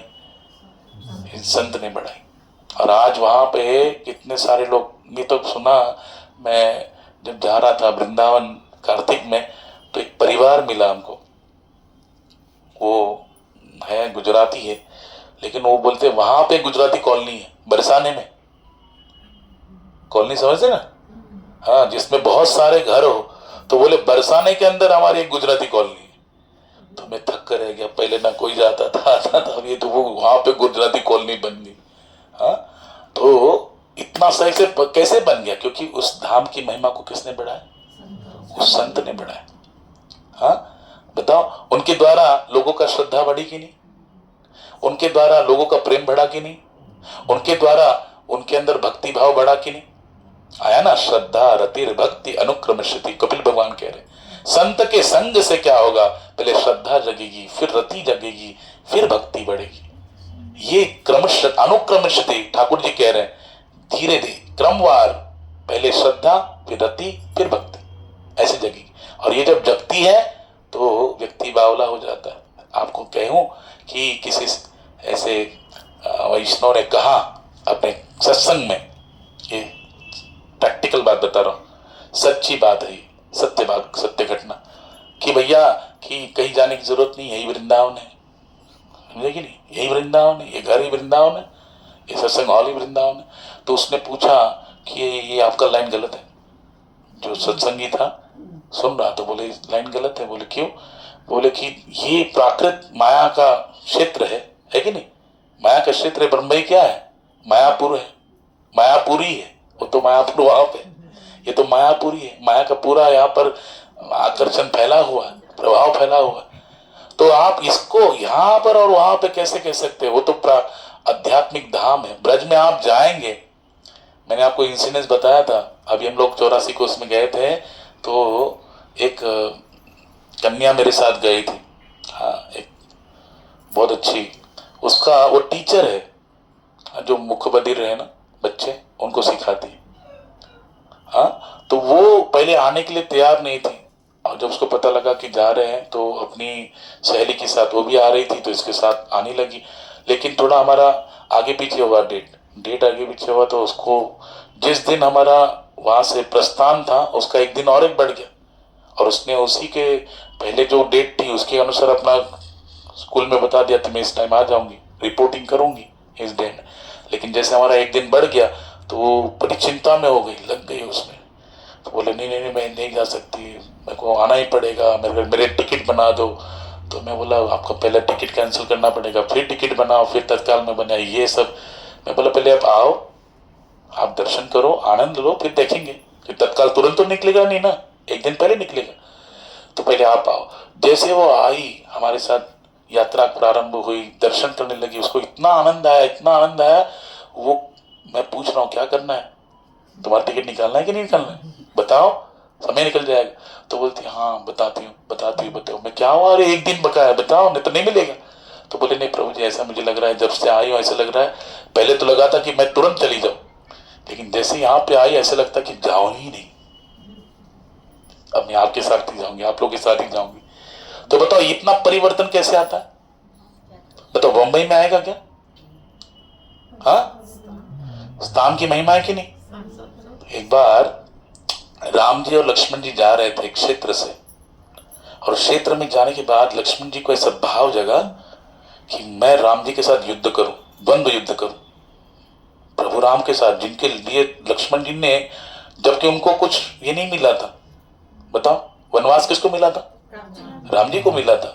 लेकिन लक्ष्मण जी ने स्वयं, क्योंकि लक्ष्मण जी अनंत शेष अवतार है, वो तो सेवक ही है, सेवा भाव है, तो 14 साल तक उस व्यक्ति ने, सोचिए, उस भक्त ने, लक्ष्मण जी ने सोए नहीं, कुछ ग्रहण नहीं किया, हाँ, ब्रह्मचर्य से रहे। तो उस जगह पे जाने के बाद उनको ऐसा भाव जगा, लेकिन उस क्षेत्र से जब आगे चले गए तो फिर भाव थोड़ा ठीक हो गया। तो हृदय में बड़ा ये था, दुख था, कष्ट था। तो उन्होंने राम जी को प्रकट कर दिया उनके सामने, बोले कि उस क्षेत्र मुझे में ऐसा भाव आ गया था, मैं आपसे द्वंद्व करूं, युद्ध करूं।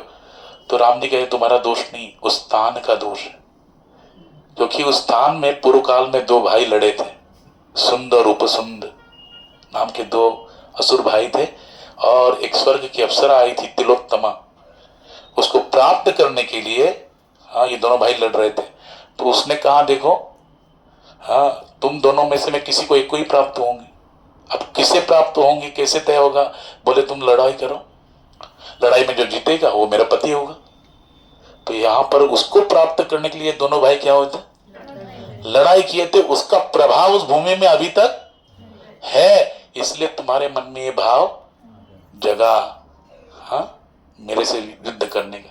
सोचो फिर, हाँ, उस क्षेत्र का कैसा भाव होगा? वहां पे दूषित है वो जगह, तो वहां पे दूषित ही विचार आएंगे। तो ये बंबई और वो वृंदावन कैसे एक हो सकता है?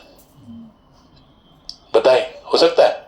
हाँ, लेकिन तो उसने क्या किया, उस सत्संगी ने कहा कि ये आपका वचन वापस लो, तो वो नहीं लिए तो उसने छोड़ दिया। उस जैसे बलि महाराज ने शुक्राचार्य को छोड़ दिया, वैसे उन्होंने उसको छोड़ दिया, उस वैष्णव को छोड़ दिया और सीधा ब्रजभूमि को गए। और वहां पर ये जो जिनका हमने नाम लिया, ऐसे संतों के बीच में रहकर आज वो वहां पे रहकर भक्ति कर रहा है, वो और उसका भाई। ये प्रैक्टिकल सत्य घटना मैं आपको बता रहा हूं। तो धाम की महिमा बहुत अपार है। और वो ऐसे संतों के सानिध्य को प्राप्त करना, देखो आप धाम में जाते हो ना, तो धाम की महिमा को पहले जानना चाहिए हमको। उस धाम में ठाकुर जी ने क्या क्या लीलाएं की, उसको श्रवण करना चाहिए। उसका वैसे वो जब सुनते हैं तो उसको अनुभव करना चाहिए कि भगवान ऐसी लीला कर रहे हैं, कैसे भगवान ने लीला किया होगा, उसकी महिमा को जानना चाहिए। वहां पे जो भजन करने वाले संत है, वैष्णव है, उनका संग करना चाहिए, उनके संग में भगवान की कथा को श्रवण करना चाहिए। तो पहले क्या करना चाहिए? जीता आसन हो, आसन को जीतना चाहिए। हाँ, तो कपिल भगवान क्या कह रहे हैं? आसन को जीतो, एक आसन पे बैठ के, फिर श्वास पर, मन का और श्वास का बहुत नजदीक का संबंध है, समझे कि नहीं? आप जब श्वास को नियंत्रित करते हैं तो मन हमारा क्या हो जाता है? चंचलता को छोड़कर स्थिरता को प्राप्त करता है। इसलिए मेडिटेशन, मैंने पिछली बार भी बोला था, जब चालू करते हैं हम लोग, तो हमको क्या करना चाहिए? 10 टाइम्स हमको क्या करना चाहिए? गहरी श्वास लेनी चाहिए और छोड़ना चाहिए। अच्छा, श्वास लेते हुए भी हम क्या करना चाहिए? हमारे गुरु महाराज कहते कि श्वास श्वास पर कृष्ण भजी, वृथा श्वास जनी खोए, ना जाने या श्वास की आवन होए ना होए। इसलिए हर एक श्वास पे क्या करना चाहिए? नाम को भजन करना चाहिए, स्मरण करना चाहिए। जब हम श्वास ग्रहण करते हैं तब नाम लेना चाहिए, श्वास छोड़ते हैं तब नाम लेना चाहिए। एक माला ऐसे करनी चाहिए। गुरु महाराज कहते 16 माला हम लोग करते हैं, नाम वैखरी से लेते हैं, लेकिन एक माला श्वासों पर नाम को धारण करके लेना चाहिए। जब श्वास ग्रहण करते हैं हरे कृष्ण कृष्ण कृष्ण हरे हरे, श्वास छोड़ते हरे राम राम राम हरे हरे। हाँ, ऐसे अनुभव करना चाहिए, ऐसे फीलिंग, इस भाव से मन में भाव धारण करते हुए स्मरण करना चाहिए। और ऐसे एक माला करोगे ना आप, रियली आप प्रैक्टिकल करके देखना, तो आपको इतना आंतरिक समाधान मिलेगा, शांति मिलेगी, हाँ, इतना आनंद आएगा कि हाँ, ऐसा लगेगा कि मैंने सही में भगवान का रियल में क्या किया, ध्यान पूर्वक स्मरण किया। तो सोचो, ये पहले करना चाहिए, उसके बाद फिर ठाकुर जी का ध्यान लगना चाहिए। तो वहां पर कपिल भगवान कह रहे हैं कि कैसे करना चाहिए? ठाकुर जी के चरणों का पहले ध्यान करना चाहिए। ध्यान की विधि बताई। पहले कहां से चालू करते हैं? हम जब भगवान का दर्शन करते हैं तो डायरेक्ट मुखारविंद को नहीं देखना चाहिए, चरणों से प्रारंभ करना चाहिए, चरण से, फिर भगवान के घुटने का जो क्षेत्र है, फिर कटी प्रदेश, फिर नाभि प्रदेश, फिर वक्षस्थल, फिर मुखारविंद। समझेगे नहीं? तो उस प्रकार से चरणों का दर्शन करना चाहिए। चरण में क्या बता? चरण में 3 स्थान है, उसकी अलग अलग आभा है। भगवान जब खड़े होते हैं, आप देखेंगे ठाकुर जी को, तो ठाकुर जी के जो लाल लाल तलुए हैं, जो तलुए हैं भगवान के, वो कैसे? लाल लाल तलुए। हाँ, और उसमें क्या है? शंख, अंकुश, ध्वजा, इनके क्या बता? वज्र आदि इसके क्या है? चिन्ह अंकित। इसलिए भगवान ये अद्भुत है, हर कोई भगवान नहीं बन सकता। क्यों? क्योंकि भगवान बनने के आपके चरणों में है क्या? तलुओं में वो चिन्ह अंकित है? हाँ? भगवान ने अद्भुत उपदेश दिया कुरुक्षेत्र में गीता का, हम दे सकते हैं? हाँ? नहीं दे सकते। भगवान ने 6 दिन की आयु में पूतना जैसी 18 किलोमीटर जिसकी हाइट है उसका वध किया था। सोचो, इतना अद्भुत कार्य, गीता जैसा अद्भुत उपदेश, और भगवान के श्री चरण चिन्हों में इतने चिन्ह अंकित होते, तो वो चिन्ह से अंकित जो लाल लाल उनका तलवा है उसका पहले ध्यान करना चाहिए। और वो ध्यान जब चित्त में चिपक जाए अच्छे प्रकार से, उसके उपरांत फिर भगवान के जो ऊपर पद नख, पद मनी चरण, चरण के ऊपर नख है ना ठाकुर जी के चरणों में, उस पद नख चंद्रिका का स्मरण करना चाहिए, चिंतन करना चाहिए। मानसिक चिंतन की विधि बता रहे कपिल भगवान। पहले क्या करना चाहिए बोलो? लाल लाल तलुओं का चिंतन करना चाहिए। उसके उपरांत ठाकुर जी की जो पदनक है, पदनक चंद्रिका, यानी पूर्णिमा का जो चंद्रमा होता है उस प्रकार से। पूर्णिमा का चंद्र क्या करता है? पूरा प्रकाश भी देता है ना, और साथ में क्या देता है? शीतलता देता है। हम ठाकुर जी के पदनक को चंद्रिका की उपमा क्यों दिया? क्योंकि चंद्र जो है प्रकाश भी देता है, साथ में शीतलता भी देता है। तो वैसे ही जो भगवान के पदनक चंद्रिका का, यानी नखों का, पद के चरणों के नखों का चिंतन करता है, तो उससे वो श्वेत है, उससे जो प्रकाश प्रकट हो रहा है उससे क्या होता है? हमारे अज्ञान रूपी अंधकार क्या होता है? हृदय का नष्ट होता है, और उस भक्त को शीतलता प्राप्त होती है जीवन में। हाँ, इसलिए पदनक चंद्रिका का चिंतन करना चाहिए। हाँ, उसके उपरांत जो ऊपर का एरिया है ठाकुर जी का चरण का, वो कैसा है बोलो? श्याम वर्ण है। तलुए कैसे हैं?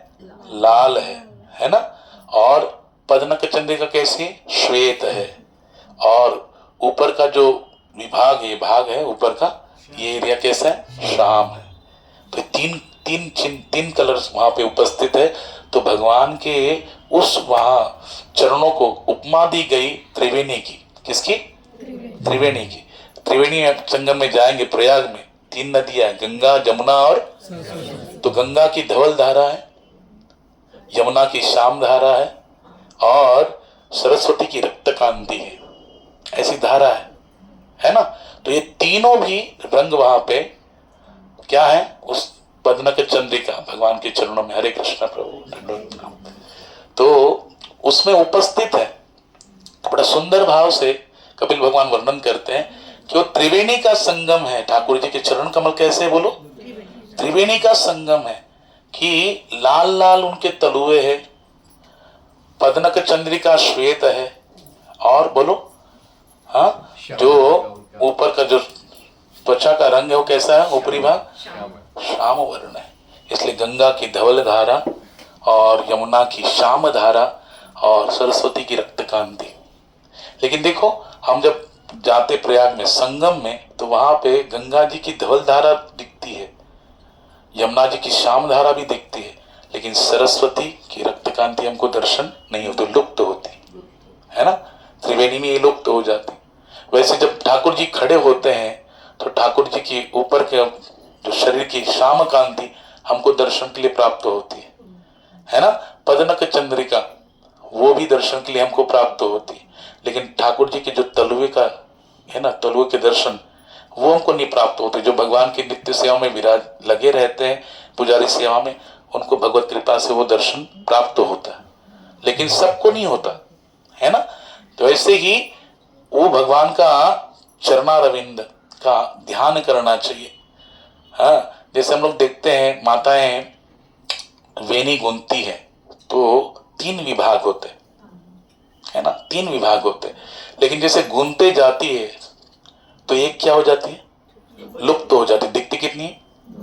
2 ही दिखती कि नहीं। जब विभाग करते हैं तो कितने होते हैं? 3 होते हैं, लेकिन गूंथने के बाद वेणी में कितने दिखते हैं? 2 ही दिखते हैं, और एक पूरा लुप्त हो जाता है। वैसे ही भगवान के चरणारविंद के विषय में कपिल भगवान कह रहे हैं कि श्याम चरण तो दिखते हैं, पदनक चंद्रिका का भी दर्शन होता है, लेकिन जो लाल लाल तलुए हैं वो क्या हो जाते हैं? लुप्त हो जाते हैं। तो भगवान के पहले तलुओं का दर्शन, उसका चिंतन, फिर पदनक चंद्रिका का चिंतन, हाँ, फिर भगवान के श्याम वर्ण का चिंतन, चरणारविंद का।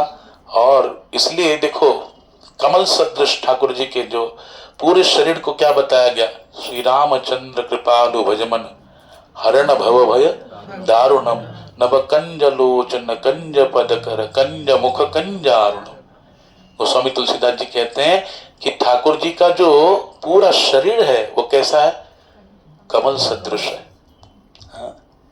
भगवान जगन्नाथ जी का विग्रह जो है पुरी में, जगन्नाथपुरी में 12 महीनों में 12 भेष होते हैं, अलग अलग भेष होते हैं। एक उसमें से एक भेष है पद्म भेष। कौन सा भेष? पद्म भेष। पद्म यानी कमल, और कमल का भेष धारण करते ठाकुर जगन्नाथ जी, जगन्नाथ बलदेव सुभद्रा। तो बहुत सुंदर भेष, आप सर्च करके देख सकते हैं यूट्यूब पे, तो वो आपको दिखेगा कमल सदृश। क्यों? भगवान का पूरा शरीर ही कमल के समान है। नव कंज लोचन कंज मुख कर कंज पद कंजारुण।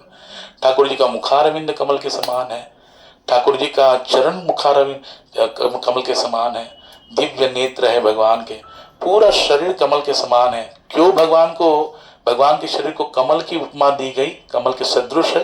क्योंकि कमल ब्रह्मा जी के द्वारा प्रकटित सृष्टि का विभाग नहीं है। ब्रह्मा जी ने कमल को प्रकट नहीं किया, बल्कि कमल के द्वारा ही ब्रह्मा जी का क्या हो गया बोलो, प्राकट्य हुआ। इसलिए भगवान का एक नाम है पद्मनाभ। क्या नाम है? हाँ, ठाकुर जी के नाभि कमल से पद्म का प्राकट्य हुआ, उसी पर ब्रह्मा जी का आविर्भाव हुआ। इसलिए भगवान का प्रत्येक शरीर का अंग कमल सदृश है, कमल ने। और ऐसे चिंतन करते करते करते फिर भगवान के चरणों का चिंतन करते करते फिर ये जो घुटनों का क्षेत्र है वहां पे चिंतन करना चाहिए, फिर कटी प्रदेश का, फिर नाभि स्थान का ठाकुर जी का चिंतन करना चाहिए, फिर वक्षस्थल का, उसमें श्रीवस्त्र का चिन्ह है।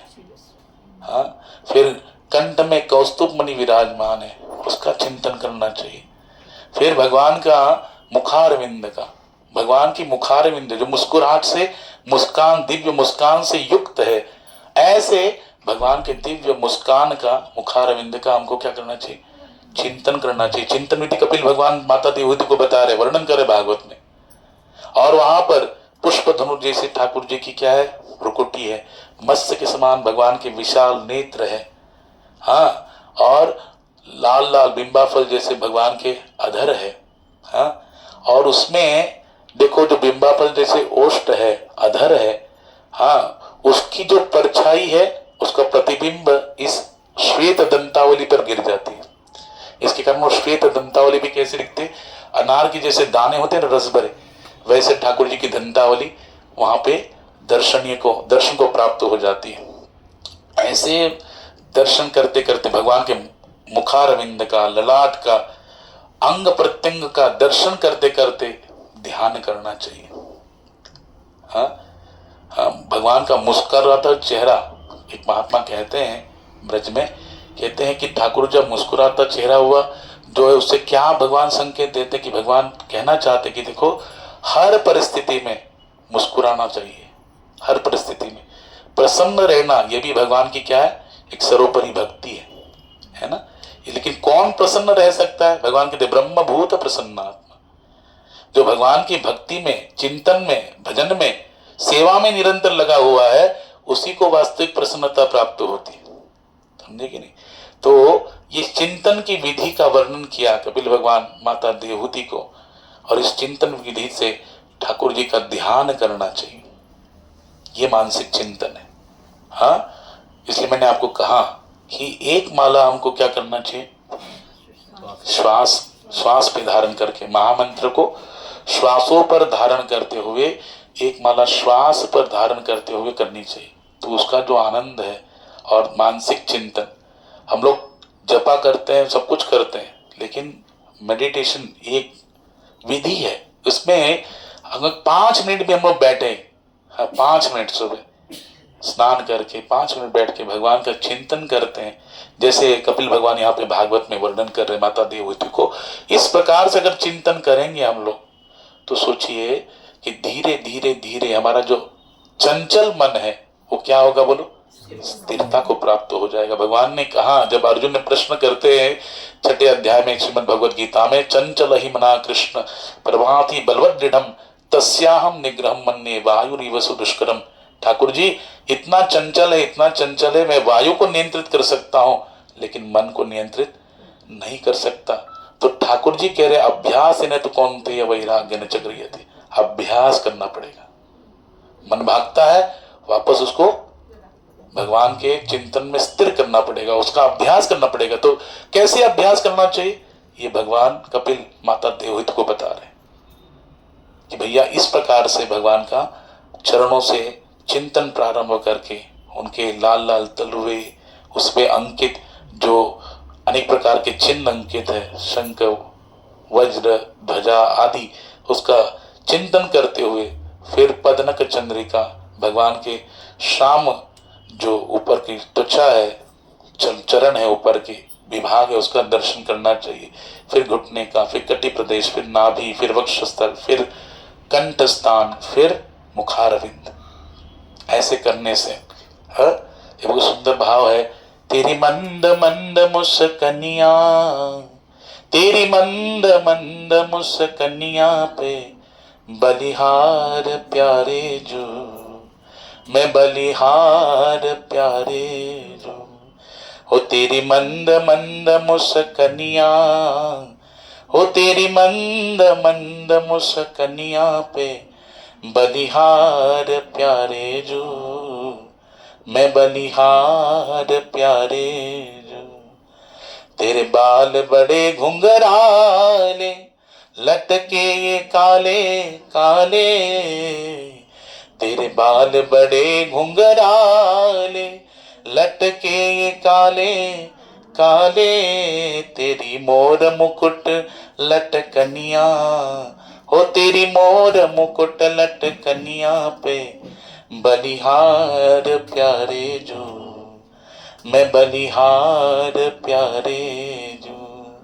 तेरे नैन अजब मतवारे, मटके ये कारे कारे, तेरे नैन अजब मतवारे, मटके ये कारे कारे, तेरी तिरछी सी चितवनिया, ओ तेरी तिरछी सी चितवनिया पे बलिहार प्यारे जो, मैं बलिहार प्यारे जो। हो तेरी मंद मंद मुस्कनिया, हाँ तेरी मंद मंद मुस्कनिया पे बलिहार प्यारे जो, मैं बलिहार प्यारे जो। तेरी चाल अजब मतवारी, लगती है प्यारी प्यारी, तेरी चाल अजब मतवारी, लगती है प्यारी प्यारी। हो तेरी पायल की पैंजनिया, हाँ तेरी पायल की पैंजनिया पे बलिहार प्यारे जो, मैं बलिहार प्यारे जो। तेरे संग में राधा रानी, लगती है न्यारी न्यारी, तेरे संग में राधा रानी, लगती है न्यारी न्यारी। तेरे युगल चरण पे जाऊं, हो तेरे युगल चरण पे जाऊं मैं बलिहार प्यारे जो, मैं बलिहार प्यारे जो। तेरी मंद मंद मुस्कनिया, हाँ तेरी मंद मंद मुस्कनिया पे बलिहार प्यारे जो, मैं बलिहार प्यारे जो, बलिहार प्यारे जो, मैं बलिहार प्यारे जो। इस प्रकार से भगवान के मुखारविंद, उनकी मुस्कान, उनके घुंघराले बाल, उनकी अलकावली, हाँ उनके शरीर के अंग प्रत्यंग, उनके चरणों का, उनकी पायल की पैंजनिया, उनकी तिरछी सी चितवनिया, उनकी मोर मुकुट लटकनिया, और ठाकुर जी के बगल में खड़ी श्रीमती राधा रानी, हाँ उनके युगल चरण का दर्शन करते करते, चिंतन करते करते, सोचिए अगर आप धीरे धीरे, अगर प्रथम दिन 5 मिनट लगते हैं, उस 5 मिनट अगर भगवान का चिंतन करेंगे, धीरे धीरे धीरे धीरे धीरे हमारा जो अस्थिर मन है वो क्या होगा? भगवान कहते अभ्यास ने तो कौन्तेय वैराग्य न चक्रियते। हमारा अभ्यास करते जाएंगे तो स्थिर होने लगेगा और वो अलग दिव्य भाव प्रकट होने लगेंगे। समझे कि नहीं? दिव्य भाव प्रकट होने लगेंगे। ये भगवत कृपा से हो सकता है। भगवान इसकी विधि यहाँ पर भागवत में माता देवहूति को वर्णन करके बता रहे हैं। इसलिए हम सभी को देवहूति माता जी जो क्वेश्चन कर रही है ना, प्रश्न कर रही है, वो हम सभी के लिए बहुत महत्वपूर्ण है। हमारा जीवन भी उन्हीं प्रश्नों से घिरा हुआ है कि नहीं? हमारा भी मन चंचल है, अस्थिर है, उसको कैसे मोड़ना है? तो संतों का संग बताया। संत की पहचान क्या है? तो 5 लक्षण बता दिए। तितिक्षुहा कारुणिका सुहृदं सर्वदीनाम अजात शत्रुआ शांता साधवो साधु भूषण। और कैसे मानसिक चिंतन करना चाहिए भगवान का, वो भी बता दिया। आगे जो भगवान के चिंतन में लगे रहते वो तो आनंदित रहते हैं, सुखमय जीवन उनका होता है। हर परिस्थिति में वो सुखमय रहते हैं, सुखी रहते हैं। इसलिए भगवान ने कहा ये शास्त्र विधि मृत्सुज वर्तते काम कारत न स सिद्धिम वाप्नोति सुखम न पराम गतिम। जो शास्त्र की बातों का अवहेलना करते हैं, वो नहीं मानते हैं, वो कभी सुखी नहीं हो सकते। लेकिन जो कृष्ण की बात को मान रहे हैं, वैसा चिंतन कर रहे हैं, तो सुखी क्यों नहीं होंगे? वो दुखी होंगे क्या? हर परिस्थिति में वो सुखी हो, चाहे वो परिस्थिति उनके कितने भी विपरीत क्यों ना हो, फिर भी हर परिस्थिति में वो क्या करेंगे? भगवान को धन्यवाद देते हुए उस चीज को, सुख को अनुभव करते रहेंगे, उस स्थिति में स्थिर रहेंगे। इसलिए हमको भी वही करना चाहिए। जो भगवान की बात मान रहा है, वो ऐसा चिंतन करता है, उसको आनंद की, सुख की, प्रेम भक्ति की प्राप्ति होती है। लेकिन जो नहीं करता है, संसार के विषय सुख में ही फंसा रहता है, तो उसकी गति क्या होती है? वो अधोगति की प्राप्त हो जाता है। इसलिए कहते हैं ऊर्ध्व गच्छन्ति सत्वस्ता मध्य तिष्ठन्ति राजसा जगन्न गुणवृत्तिस्ता अधोगच्छन्ति तामसा। भगवान कहते हैं मृत्यु संसार वर्तमनी। जो नहीं करेगा पुनश्च यहाँ पे आएगा बार बार दुख। लेकिन जो करता है उसको क्या करेंगे? ठाकुर जी कहते तेषाम अहम समुद्धरता मृत्यु संसार सागरात भवामी नचिरात पार्थम मैया वेशित चेतसाम। ठाकुर जी खुद कह रहे गीता में कि जो मेरे भजन में लगा हुआ है ना, मेरी भक्ति करने में लगा, तेषाम अहम यानी मैं उस भक्त का स्वयं क्या करूंगा? मृत्यु संसार सागरा तेषाम अहम समुद्धरता, उसका उद्धार करता हूं। किससे? इस मृत्यु संसार सागर से। इसलिए ये अर्जुन जो मेरे भक्ति में, मेरे चिंतन में अपने मन और बुद्धि को लगाता है, समर्पित करता है, मय्यर्पित मनोबुद्धि यो मद भक्त समे प्रिय। ऐसा भक्त मुझे अत्यंत प्रिय है। और भगवान का प्रिय बनने के लिए जो विधि ठाकुर जी भागवत में वर्णन कर रहे हैं, उसको हमको करना चाहिए। अगर हम चाहते हैं भगवान का प्रिय बनना, जो मैंने अभी बताया था, उद्धव जी तो भगवान कहते न तथा प्रियतमा आत्मयोनि न शंकरा न संकर्षणो न श्री नैवात्मा च यथ भगवान। क्यों? भगवान कहते हैं उनके पीछे पीछे भाग रहा हो जो निरपेक्ष है, मुनि है, शांत है, निर्वैर है, समदर्शन है, ऐसे भक्तों के पीछे पीछे भागते। इसलिए हम कोशिश करना है, पूरा प्रयास करना है कि हम वैसे स्थिति को प्राप्त करें कि उसी स्थिति को प्राप्त करने के लिए मनुष्य देह मिला है कि नहीं। ये भागवतम जो बता रहे ठाकुर जी ना, ये माता देवहूति को माध्यम बना के हम सबके उद्धार के लिए प्रकट कर रहे हैं। इसलिए हमें वो ऐसा चिंतन करते हुए अपने मन को ठाकुर जी में लगाने की कोशिश करनी चाहिए, क्योंकि मन ही एक ऐसी चाबी है ना जो हमको क्या कर सकती है? इस भवसागर भवबंधन से पार करा सकती है। इसलिए कोशिश कीजिए भगवान की भक्ति में, भगवान के नाम में, सेवा में अपने मन को अर्पण करने की। और इसके लिए एक मैं रास्ता बताता हूं आपको। अगर हम लोग डिफ्रेंशिएट करते हैं ना जो हमको प्राप्त हो रहा है भगवान की सेवा में, तो अगर हम दिल लगा के नहीं करते, मेरा नहीं है, या उससे भागते हैं हम लोग, तो हम भगवान की कृपा से वंचित रह जाएंगे। ये आप गारंटी से लिख के लो, समझे कि नहीं। हमारे आचार्य वृंद जितने भी है उनका एक ही उपदेश है कि जो सेवा आपको प्राप्त होती है, ये मत सोचो कि वो कोई सामने वाला व्यक्ति हमको बलपूर्वक दे रहा, नहीं, उसके हृदय में बैठे ठाकुर जी उसको प्रेरित करके हमको ये सेवा दे रहे।